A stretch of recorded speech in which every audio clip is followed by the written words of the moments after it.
everyone to the Noon Rotary Club. I am so excited to be back. I missed all of you. Aw, I did. Oh, yeah, I bet. Okay, let's get the pledge set. Randy, would you please lead us in the pledge? Jim, I'm sorry. Did I say Randy? Jim, sorry.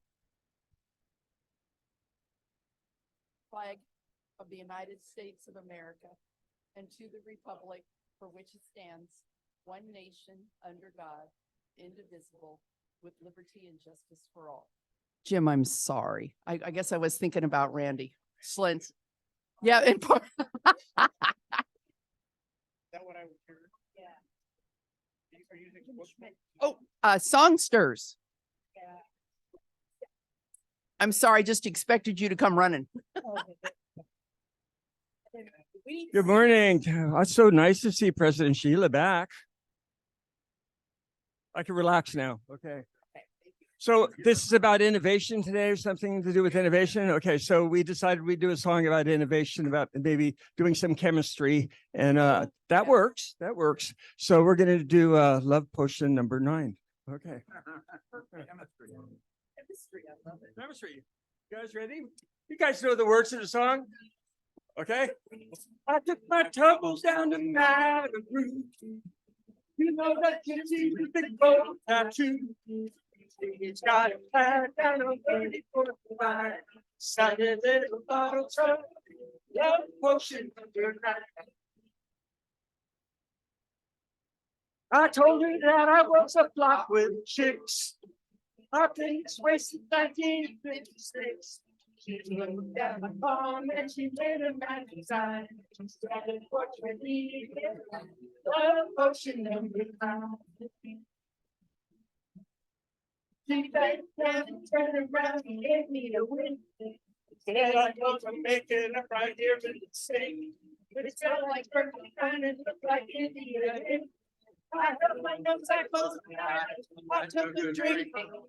I didn't know it would stay overnight. I started kissing everything inside.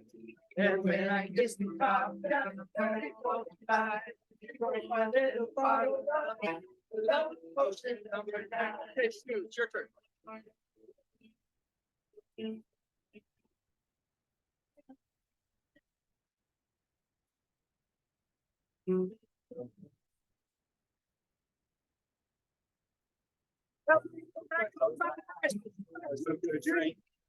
I didn't know it would stay overnight.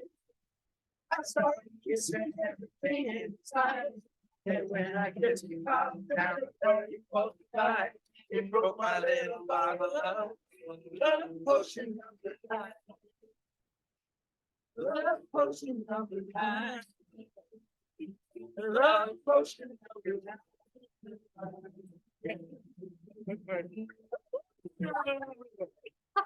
Thank you so much.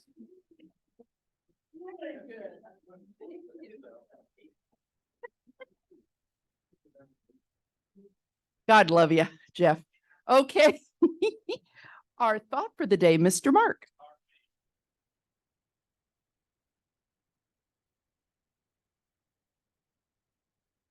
Okie doke. We'll see what that turns out looking like. Okay, here we go. Peace on earth, goodwill toward men. When we hear this, many of us envision a faraway time to hope for, not something real. Certainly, there's no shortage of war around the world, not to mention famine, disease, violence, and economic struggle.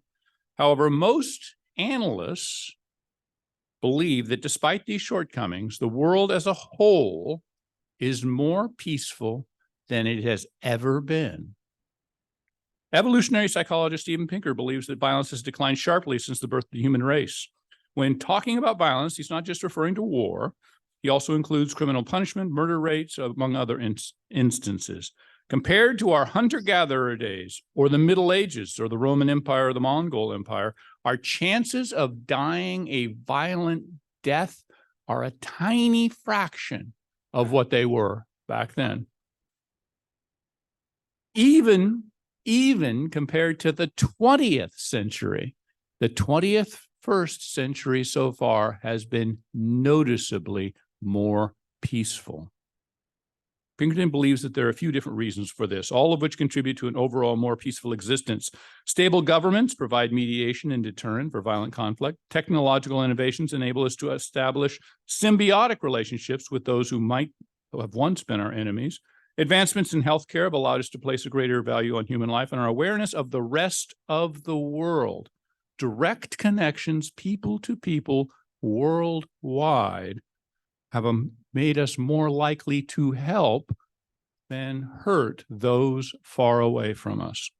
Cooperative alliances between countries, the United Nations, the European Union, increase trust and good faith, sharing military responsibility in international conflicts, implementing common currencies and international tribunals, all point for the desire for stability and peace. Vaccines and other medical innovations have improved the quality of life, education available to far more people than ever before. Despite all the drawbacks of modern living, we really are living in the most peaceful time in recorded history.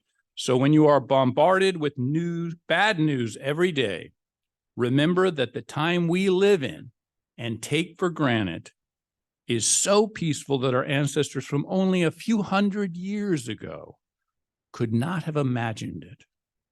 Even more peaceful days are possible, and you, through your support of Rotary, can help make that happen. That's my thought for the day.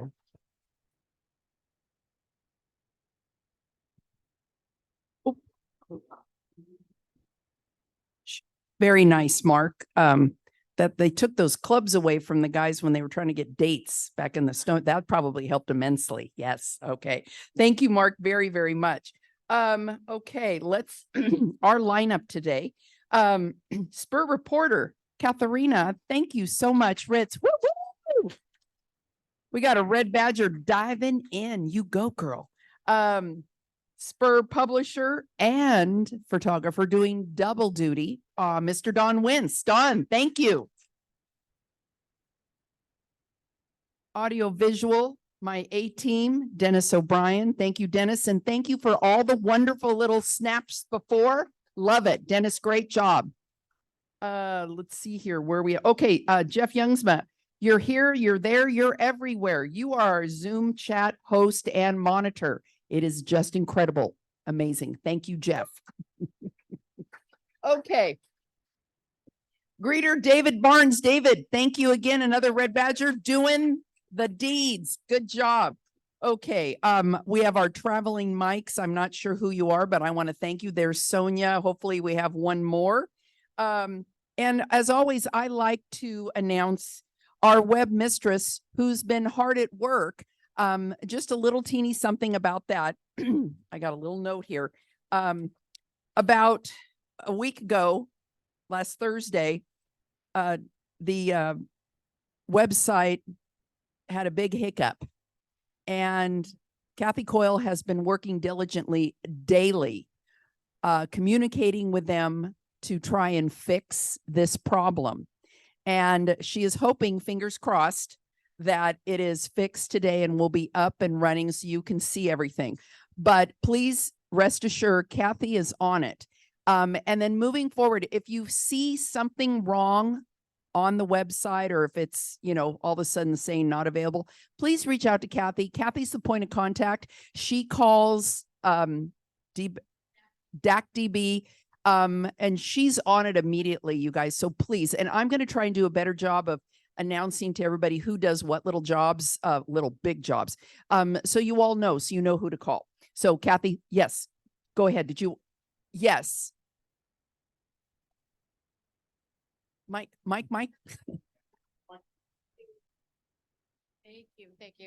Thank you for that, Sheila. Yes, DACDB wound up having to do sort of an emergency migration because they don't just do our website, they do hundreds of them, and they had to do an emergency migration. And I got the notice on Thursday that I had to make some changes the day before.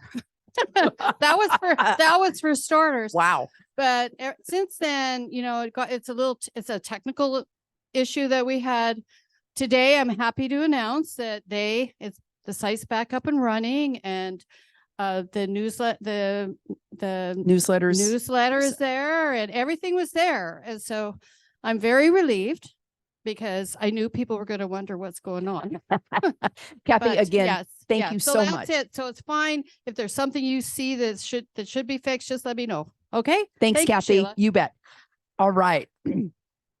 Okay. And public outreach, Facebook, LinkedIn, all that. Kelly Bowers. If you've got something we're doing good and it needs to get out there, please reach out to Kelly. And at the back of the room, our sergeant at arms, we've got Trex and there's Bob. Gentlemen, thank you so much. What's our pot at so far? $2,400 total. Whoop, whoop, 24. We're doing good. That is real money. Okay. Let's introduce out. Okay, Jeff, out in Zoom land, do we have any guests or visiting Rotarians? We do not. Okay, then let's start. Do we have any visiting Rotarians amongst us? Nope. Okay, how about guests of Rotarians? Ron, would you like to introduce your guest today? Hi, everyone. I am Zakia and Ron's caregiver. All right, Zaka, welcome. Thank you. Anyone else? Guess it would be helpful to put on my glasses. Okay. Not always. There you go. Okay. And that's it for guests. Okay. Couple things really quick. Mini grants. Thank you all for submitting those. And we will be having our mini grant meeting on Monday, the 18th, Roland, at the district office. So those of you on the committee, please be sure to be there, be square. And then I've got a quick little thing here. Christina, you got a quick little something to say? So thank you to all of you that have ordered Rotary store items in the last 2 weeks. I have another check. This one is for $82. That is your money going back into the club. So thank you all for supporting Thank me you, and your Christine. Great job. Thank you so much. Thank you all Rotarians. I got a new shirt. So yeah. Oh, and Dennis got a new hat. Yes. And wait a minute, Alan got an amazing, yes, Alan got a great little zip up sweatshirt. There you are. And it's a lovely color, I may say so. Very handsome, Alan. Yes. There you go. You know, I think that would be good. We'll do that later. Okay. Okay. Mike Ferrucci, can you come up and give us a little quick blurb on I heard an amazing concert? Wow, wow, wow, wow. I was going to bring a list of all my thank yous, but I could just look at this room and see better than 50% of you more that showed up. I had no idea. The last time I was here, I just said I wanted help, and you guys turned out and gave us a lot of help. The music was incredible. I think so. We had donations from a variety of people, and I'll probably put something in the spur, to recognize the people that donated enormous amounts of product for us to sell and make money. And according to our treasurer, not Stu, Irv, it's one of the 3-syllable names, three letters. Yeah, Irv. We did over $4,000 for this. So this is, thank you. Our kids are going to appreciate that. And it's just an example of what we can do if we do it together. And thank you so much. All right, guys. I think another round of applause for Michael. Wow. And for each and every one of you. Okay. Paul. Okay, I'll stand here. I thought this time of the year, it was time for me to bring everybody up to date with what's going on in Nepal and what's going on with the Nepalese Children's Fund. So I wanted to say this first because I just heard from my contact in Kathmandu that they are in the process of, that's the place. It's in a place called Jajakot, which is quite a bit west of Kathmandu. They had an earthquake around about six magnitude on the 3rd of November, and a group in Nepal requested Kathmandu Midtown if they could help.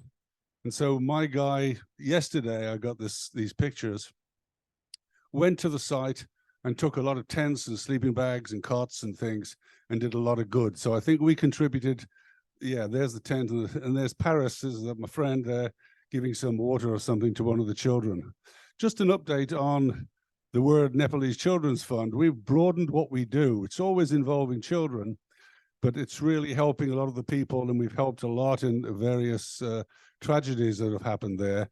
There was one a month before this one, there was another earthquake, and we were able to assist with funds the Rotary Club of Kathmandu Midtown with that one too. And I think Paris also went to that site and gave funds.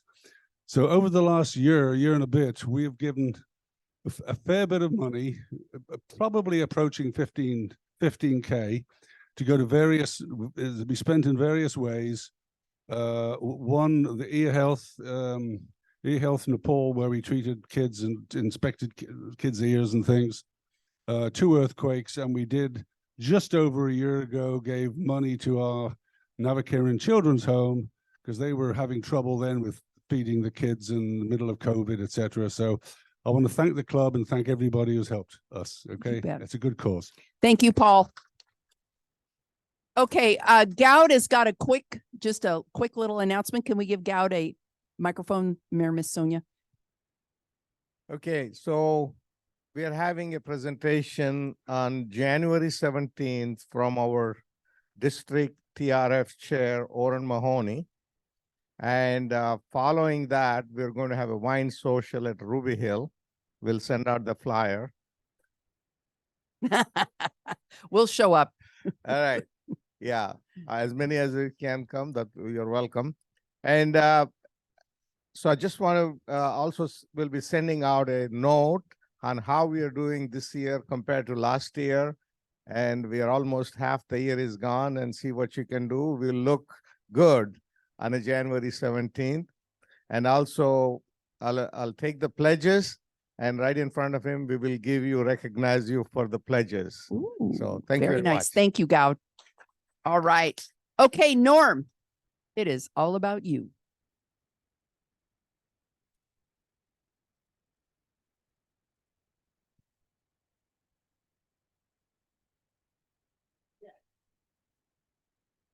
What we're going to do is get your opinion, what you want to do for the rest of this Rotary year. Okay?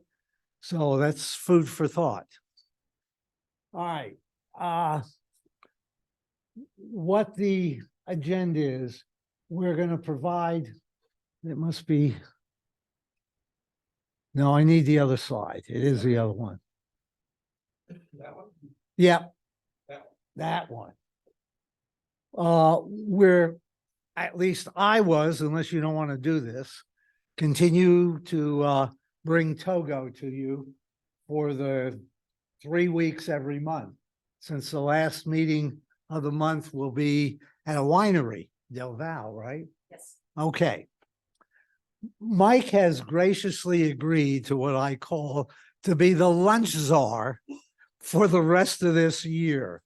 That means from January to the end of June, or 3rd week in June. And there, you know, the choices as he presented them previously would be Chinese, Italian, Mexican, or pizza at $18. And what I would expect you to do is let me know or pay by that Monday so that we have the correct number if you want to do that.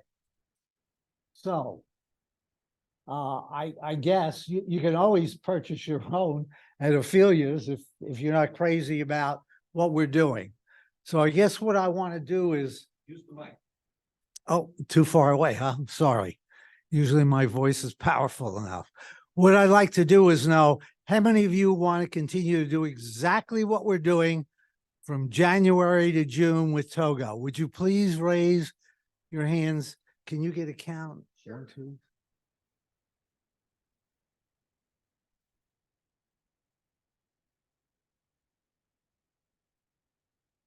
You have it?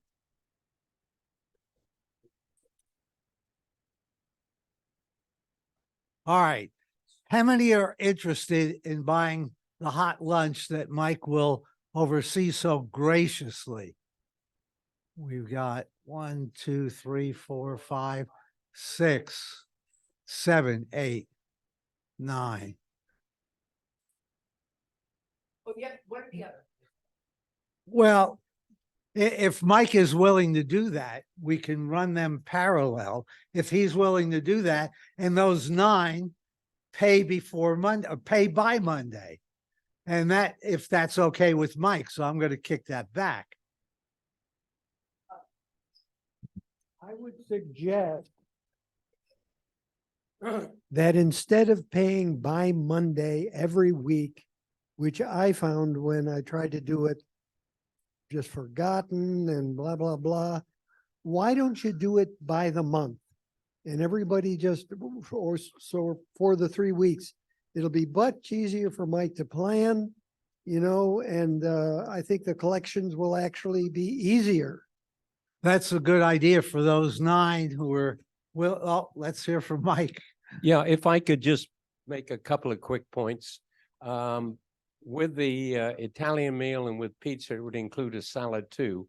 So, and always we would have something for vegetarians. And with the $18, that allows enough money.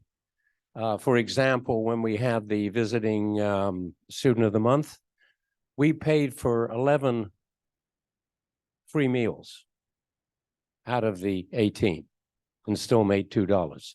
So financially, there's some advantages that you should be aware.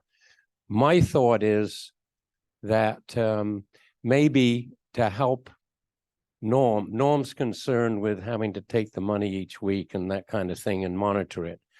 There's enough money in the 18, and that includes tax and tip. You can't go to lunch, I don't think, anymore and get anything less than 18. It's probably more. So maybe you buy a 4 or an 8 lunch ticket, and all we have to do then is punch it at the desk, and that would facilitate an ease on Norm's part.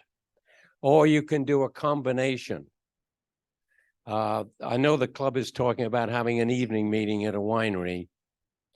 The pizza and salad would be perfect for that. But anyway, just some extra thought for you to consider. Bye. But it's pretty clear that we will continue to go with Togo, and we'll need Mike help.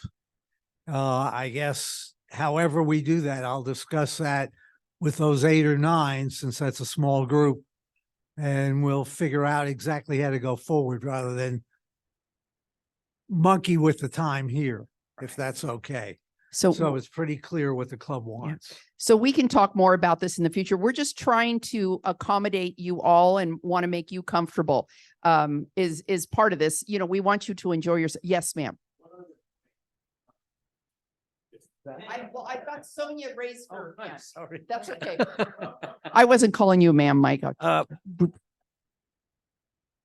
There seems to be somewhat of a disconnect. If you're going to charge 18 for lunch, which is fine, is this going to continue to be free? Well, that's what the club has voted on. Right. Well, Yes. then It's free. Yeah, well, that's Yes. obviously a free lunch is better than a paid lunch. I would like well, to it's- have. Well, you paid, it's not free. It's not There's free. that $5 that you guys paid ahead of time. We're using that $5 to pay for the But sandwich. in then we could do perspective, this- the meal is $5.50. Then we could do this for Just so you 13 know. is my point. No. I think you need to get a vote where people understand what the costs really are. So it's so it's So in other $5.50. words, going forward to next Rotary year, Well, if you decide to stay with this, We'll have that discussion in a moment. okay. I'm laying out another plan. So it's Okay, well- clear that I've heard everybody. We will continue what we're doing. Yeah. And if Mike is willing to do that for the 8 or 9, we will. No, do it that. doesn't make sense to do it for For a eight few. or- It's one Okay, or the other. but right. It should be 13, not 18, if you're using that $5. So maybe you have a revote, see if they want a hot meal No, for 13. I'm saying, who wants a revote? No. It's just so Mike sees it. To have anybody who wants a revote. Thank you. So I Okay. guess we won't be doing that. Okay, so again, right now it's $5.50 for what Norm is doing right now. So the 50 cents is coming out of the Rotary Correct. checkbook, but the $5 facility fee you paid, you've been eating that every week. So we're using that and you're getting your free lunch, so to speak. Yes, Sonia. So if we go with Mike's idea of the $18 lunch that we pay, does that reduce our dues? No, Okay. Our no, dues are it's not going to already be done and reduced. paid. No. So You mean where does right that come- now? It Right. becomes a nightmare. It's money you're giving that we use for the community anyway. Right? Because if you look at it, our fee doesn't cover it, but we're getting off track. That's correct. But Costs we're you not $5.50. charging because you paid for it. Right. So, well, move on. We gotta move on. Right, that's Yeah, we'll That's just leave fine. it. Yeah, let's just, okay, perfect. good. Would you put the other one on? Thank you. Okay. So that's the one we've just. At the end of the one, then it goes from July to June. The next year, go in front. Okay. July 1st, the dues will go down to 385, 360 as you've been paying, even though we had an increase from the international and the district, and 25 for EREY, which is like the old days. So your dues will be 385. Here comes the choices. Every Rotarian, every year. Thank you. I thought I guess haven't hit it enough. They're about half of the 360. And that doesn't cover all the administrative expenses again.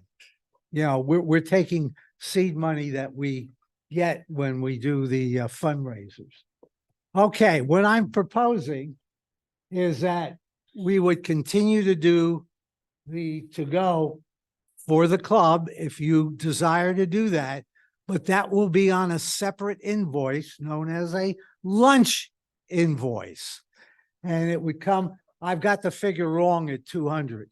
It'll be 40 meals at 550, which would be, you get a bill July 1 for $220, which is for the year, which covers your meals all the way through, which you think the old days, for those of you who are senior here, when you were paying close to 1,000, big difference, because it's not a hot meal.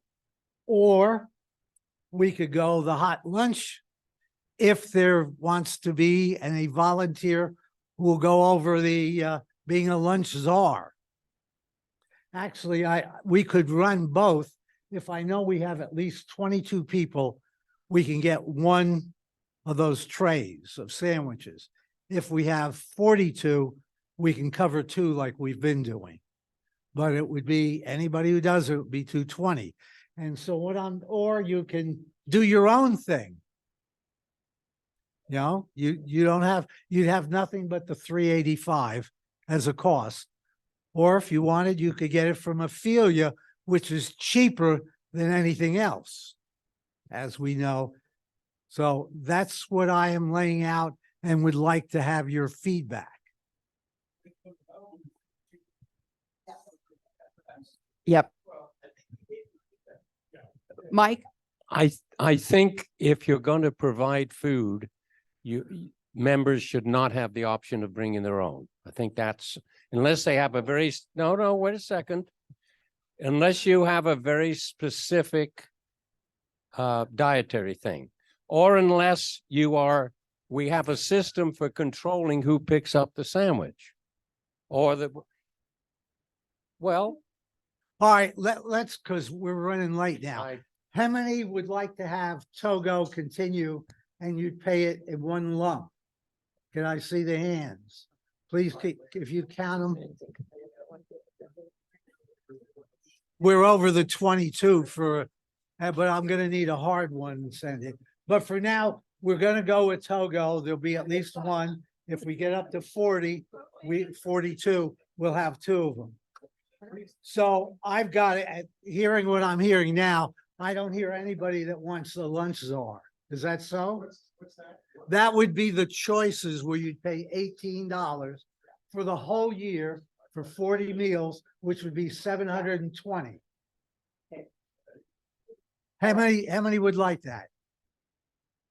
Well, that's pretty clear. You can't run it for that. Perfect. You got it. Yes. All righty. Thank you, Norm. We just wanted to make sure, because this is your choice. Thank you, Norm. And we can talk more about next year, but it sounds like we've kind of got it. Yeah, we'll talk more about that. All right. Without further, not this week. We're going to have the next crab feed meeting will be in January, correct, Bob? Right, January 4. January 4th. Thank you, sir. All righty. Here is Mark to announce our speaker. Good. All right. Thank you, President Sheila. And we've got, next week, we've got our club assembly. So we'll be talking about cool things. This is your opportunity to think deep thoughts about how you want to contribute to the club.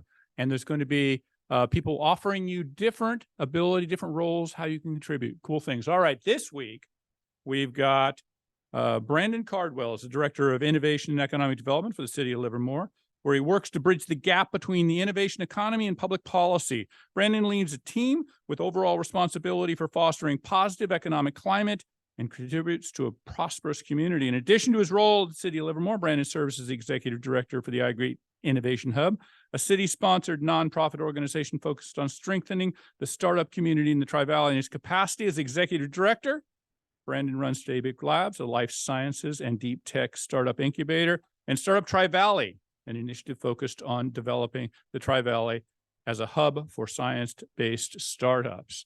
And so Brandon has made his way almost to the front here. So Brandon isn't going to have any slides today. And if I had coordinated with him, what I would have had him do is pretend to be giving a slideshow the entire time and noting that essentially those of you who are really intellectually forward could clearly see on this slide that we're really diagramming how we're moving forward.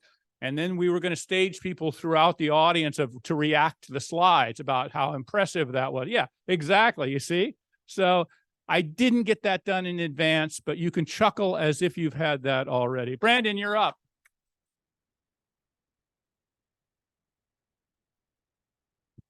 I think that mostly would have just been very confusing to everyone on Zoom who was wondering where the presentation was, but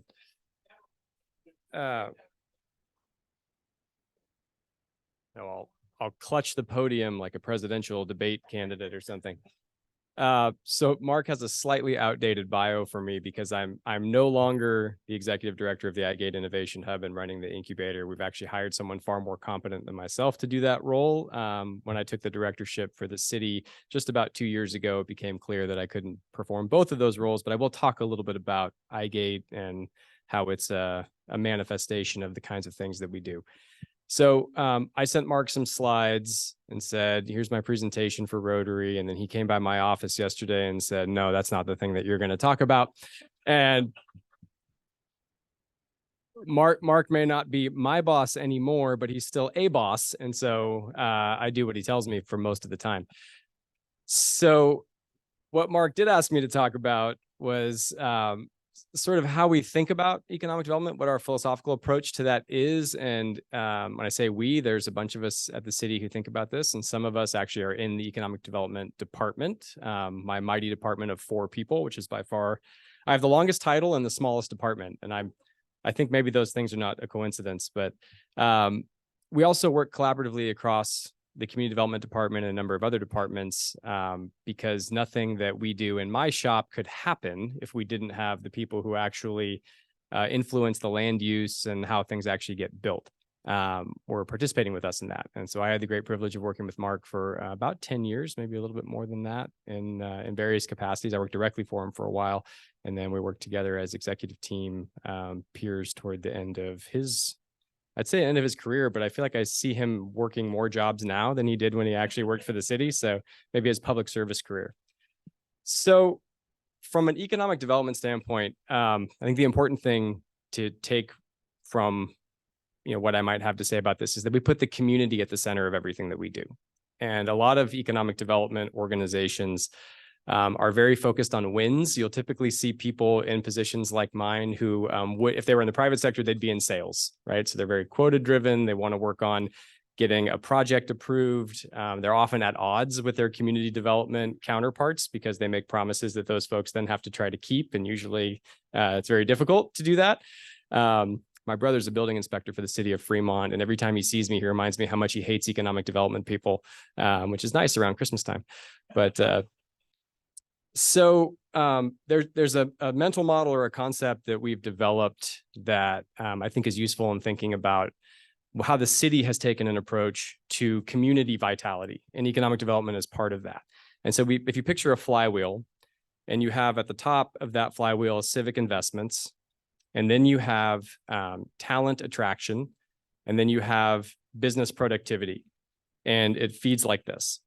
And so if you think about downtown and how downtown and the revitalization in the early 2000s really kicked off, I think, what was this huge sort of desirability increase for the community. I grew up in town. My kids are actually third generation Livermore now. My in-laws moved here in the 60s.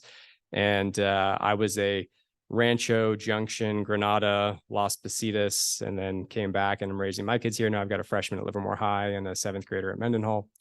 Yeah, Sheila said, wow, because Sheila was one of the first people I met when I started working for the city about 11 days after I graduated from college in 2006. She remembers me before I had kids. So we think about this flywheel in that if you feed any component of that, the civic investment piece, like a downtown revitalization, the talent attraction piece, which is new people coming into the city or people growing up in the city and deciding to stay who have a lot of skills and lots of choices about where to live, those people contribute to business productivity, both as employees and as customers. And we'll get into a little bit of the innovation economy or the ideas economy and how that's different from other economic sectors in history. From the city side, we tend to feed the civic investment piece. So we look at things like downtown, the South Livermore Valley Specific Plan. I like to embarrass Mark because like he did all this stuff, so when I give talks. Those things increase the desirability of the community. And so people who have a lot of choices about where to live because they are highly educated, highly skilled, sought after as employees, they could go anywhere. They could go to Austin, they could go to New York, Seattle, Columbus, Ohio, anywhere. And so when they're choosing where they want to live, they look at things like school districts, they look at things like outdoor amenities, quality of life, public safety, being inspired by the community that they're in from a look and feel standpoint, public art access, all these kinds of things go into this mosaic that they are trying to evaluate. Where do I want to raise my family and where do I want to spend my time? So when we increase quality of life and the desirability of the place, we can concentrate those people. And when you get more of those people coming in, and some of them will work at the lab, some of them will work at local tech companies, then they have a lot of disposable income, generally speaking. And so your total trade area, like your total economic potential as a community, is basically the number of people times their discretionary income. That's what you have to draw from. And you can see the changes in the community going back really over the last 20 years, because we didn't used to have $10 loaves of bread in downtown and $7 lattes and all these things that I really love. We didn't have a trade area that supported those kinds of things. And now we do. So some of that is tourism driven, but our tourism economy hasn't changed as much in the last 20 years as our resident workforce has. So when we go to think about economic development strategies, which we have a 5-year strategic plan for the city. If you haven't read it, it's great. It's long as we do things. And I can walk you through what those 5 pillars are, coming back to our community emphasis and everything we do. So we have public safety essentially as a pillar, a safe community that thrives, an economy that prospers. I'm not going to get all the words right, but it's basically an environmental stewardship, inclusive and inviting spaces and places, and a city that works. And that 5th city that works one is really internally focused on how we do the work that we do in service to the public. So in the economy that prospers pillar, which I'm primarily responsible for, we look at things like the innovation economy. We look at things like diversity and resilience of the local economy. And then we have some overlap with other things, implementation of the Isabel neighborhood specific plan, things like that we can get into. But I think the important thing to think about is so not to get too wonky about the literature, but there are a couple of people who've been really influential in informing how economies, especially at the local scale, evolve. One of them is Enrico Moretti, who's an economist and demographer at Berkeley. Another is Richard Florida, who's at the University of Toronto. And they basically say that all of your locally traded job production, and if you think of a locally traded sector as like your dry cleaner, your coffee shop, they're not exporting things. They're not working with customers around the world. They're mostly doing business in the local context. Those people rely on traded sector economies, businesses, participants. So the top cons of the world, the form factors of the world who are selling products all around the world, they're essentially importing wealth, right? Which is great because they sell this very expensive piece of equipment. The money comes in, they pay somebody a high wage to design it, to engineer it, to manufacture it. Those people go and they go to the coffee shop and the dry cleaner and pay their bookkeeper and their landscaper and all those kinds of things. So the extent to which we can increase traded sector employment and traded sector companies that are here, and particularly those in innovation industries, which are highly productive and therefore can pay higher wages, we expand that trade area, right? So now I'm giving like an economic development seminar and some people are probably falling asleep. But that's the sort of basis for all of the work that we do, focused on building the kinds of companies or attracting the kinds of companies that we want here. And so I just said two different things, building and attracting, right? So we have iGate. Who's heard of iGate? All right, great. We've only been at it for 12 years, so that's good news. That is an effort of what you might call economic gardening. And that's a term that became popularized about 20 years ago. Contrast that with economic hunting, which is, you get all your friends together, you sharpen your spears and you go out and try and like take down a mammoth, and sometimes you win, sometimes you don't. Economic gardening is like, let's do some things that are within our control. Let's try and help people who are already here grow successful businesses.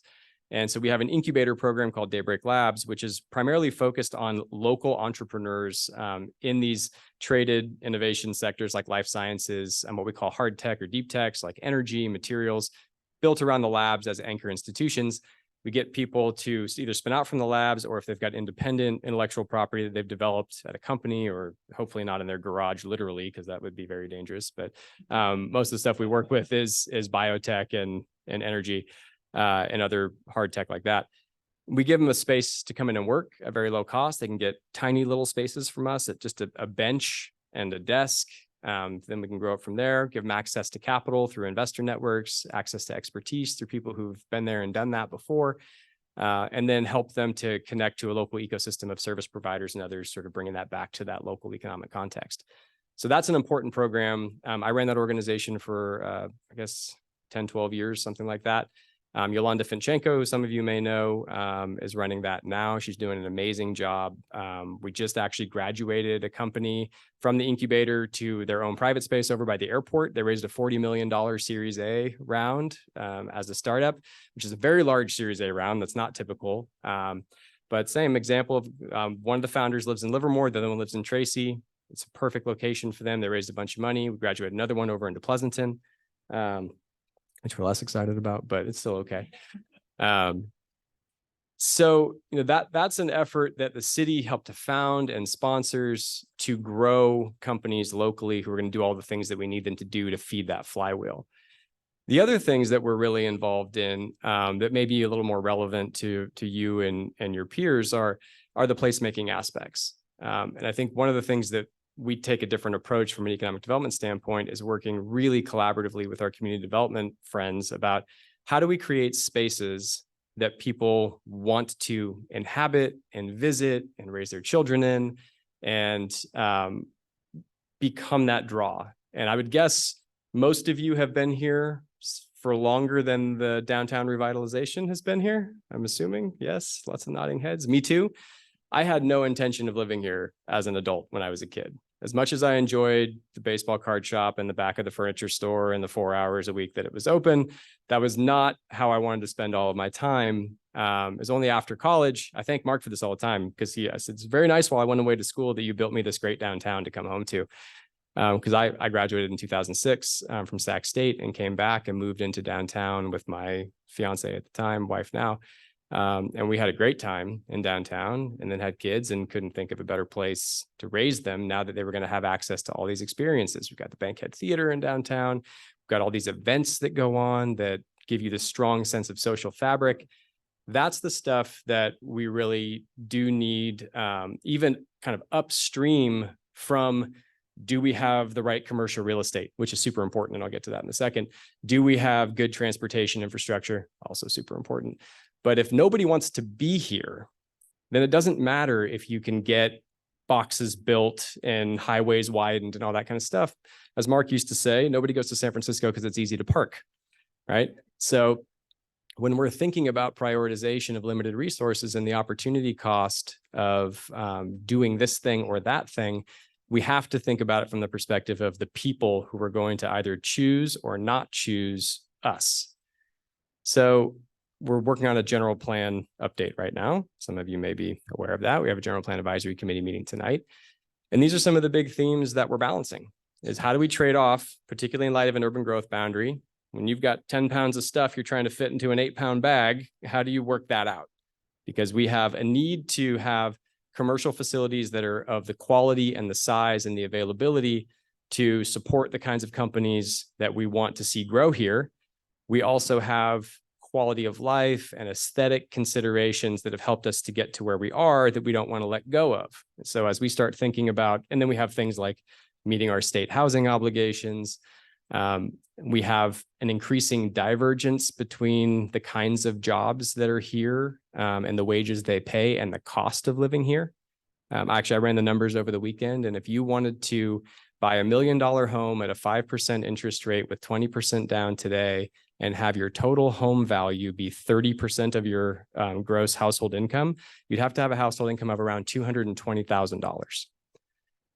Most of the jobs in this community do not pay that. And even if you were going to a 2-income household, when you're talking about jobs that exist in some of these, older types of facilities and the sort of legacy economy that's here, those are not the kinds of jobs that a person could move into this community. And so you see this continued drift of, I live here, but I work over there, or I work here and I live over there. And if you factor in that we have a lot of retail jobs, service sector jobs, warehousing and transportation jobs, there's a clear need to plan for future job growth that considers, I don't like to use the word quality because I think it's denigrating to those who work in jobs that we might not consider quality, but at least wages that are commensurate with the cost of living. So if you tried to run not just a jobs housing balance, which is often a tool that we use to determine the relative health of the community in terms of how much housing we have, how many jobs. But if you looked at living wage jobs and ran that same calculation, you'd have a very different situation on your hands. So we have to do two things. One is do what we can to try to build housing that is more affordable by design for people who are earlier career or make less money. And we have to try and get more jobs into the community that pay a higher wage so that people can spend less time commuting and more time doing what I do, coaching youth sports, volunteering in your communities, all these things. Bob Carling, our council member, told me once that he thinks the reason Livermore's arts community has been so robust for so long is because you had this huge group of people who moved here in the 70s, 80s, maybe early 90s when the labs were growing, and they lived in the same community they worked in. And so they were off at 5:30, home by 5:45, and at the Rotary Club by 6. And when you've got people who aren't able to come home within that same period of time because of traffic and commute patterns, it's much harder to engage people in building social fabric. So when we're looking at these kinds of things, we're trying to figure out how to balance that of, it's too expensive to live here for most of the jobs that are present here. And we need to try to tune both of those to be a little bit more in equilibrium with each other, because we've gone from the low 30s around 20 years ago of people who lived and worked here. Now we're about 20%, according to our latest numbers. And so we don't want that trend line to continue. And that means that it needs to be more affordable relative to the jobs that you can work, here in town or at least close by. So I've said a whole bunch of stuff, and I think we're getting reasonably close to time. So I'll stop there and see if there are any questions at this point about the general plan update or innovation economy stuff. Sheila's got a question. Mike.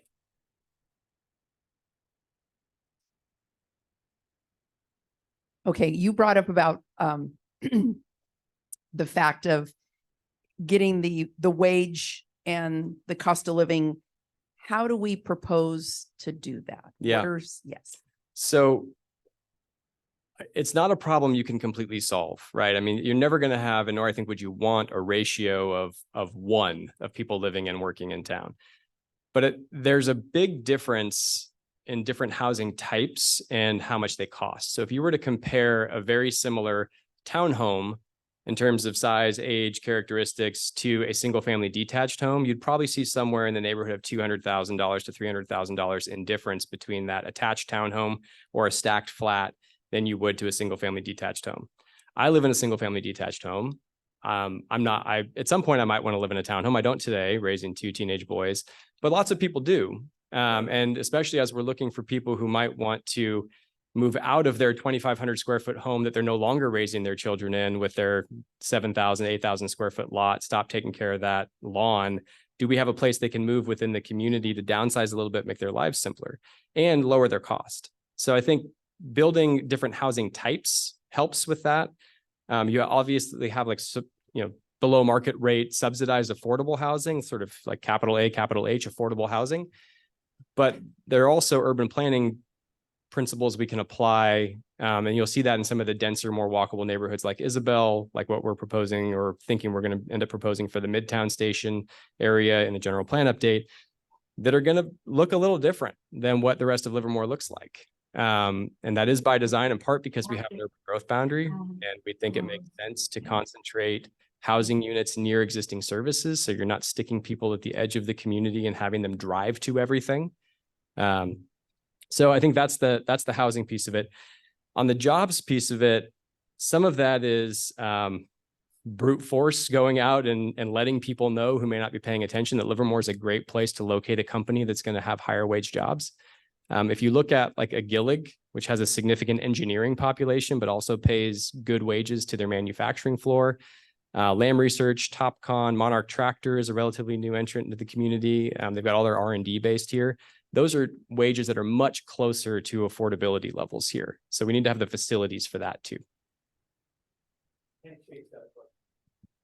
Okay. Hank, did you want to ask your question? Yes, please. Let's see, I have a number of questions, and I'll just give you the general flavor of them. You pick which one you want to answer. That's my favorite way to do it. So yeah. Right. How many more jobs have been created in Livermore in the last several years? How great is the increase in the GDP of Livermore? How great is the diversity of companies that have come into Livermore? How much is the increase of foot traffic in downtown Livermore restaurants? Pick one. So those are all things I would have to mostly guess at right this moment. Okay, then don't bother. Well, I can tell you. So I can get some of those. So we do have some good tools for tracking things like what they call gross regional product. The last I checked, I think the Tri-Valley's gross regional product was around $42 billion. And I think Livermore's share of that was in the 20s, but I can get back to you on that. The job creation numbers, I would be guessing at over the last few years. Our existing conditions report for the general plan update shows that we're at about 53,000. I think that's the number, 53,000 and change for jobs in the community today. There are a lot of your questions, not the foot traffic one, may be answered by that existing conditions report, which you can check out at imaginelivermore2045.org, which is our general plan update website. I think I can get that to Mark, and he may already know where to find that stuff. All right. Thanks. Sure.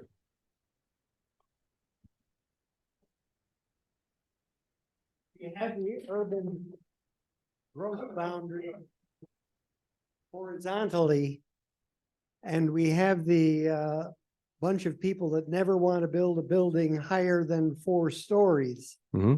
And I see things going on in San Jose where they're putting 500 units in one building.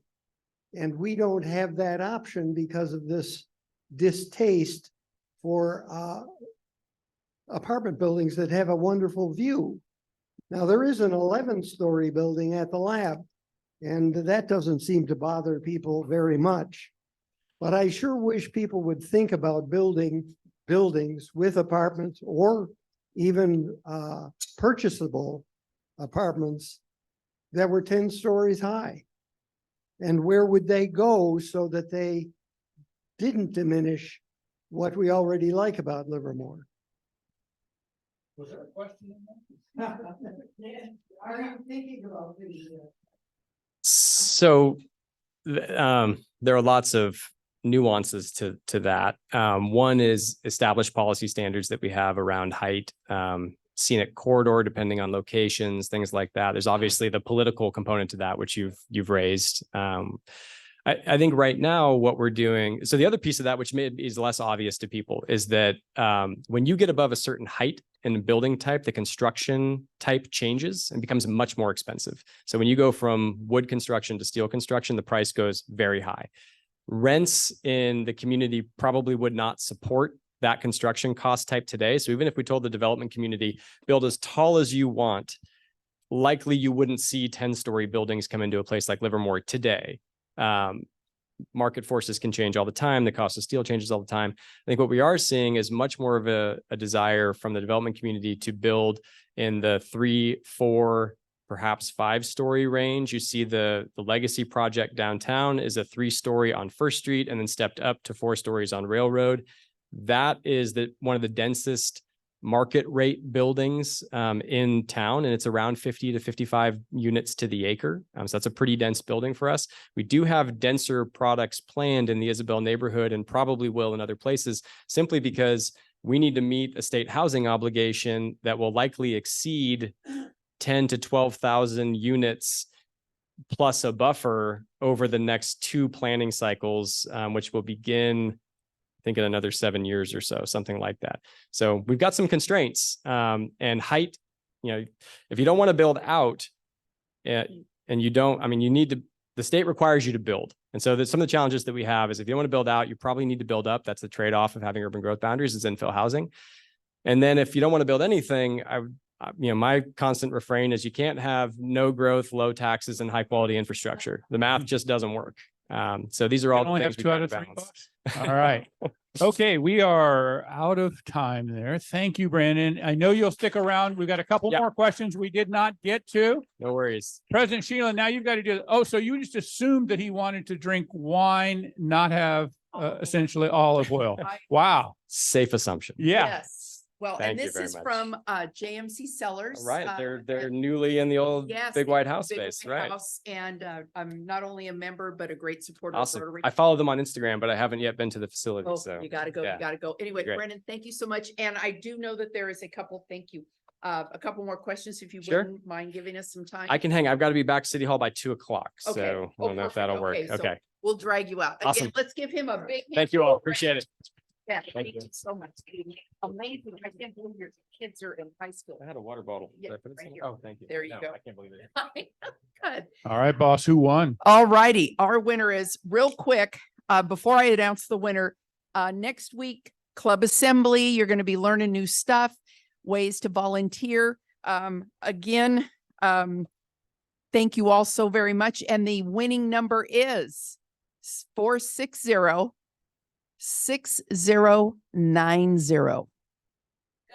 Woo-hoo! All righty, ladies and gentlemen, once again, thank you so much. I don't know who brought those cookies, but they're delicious.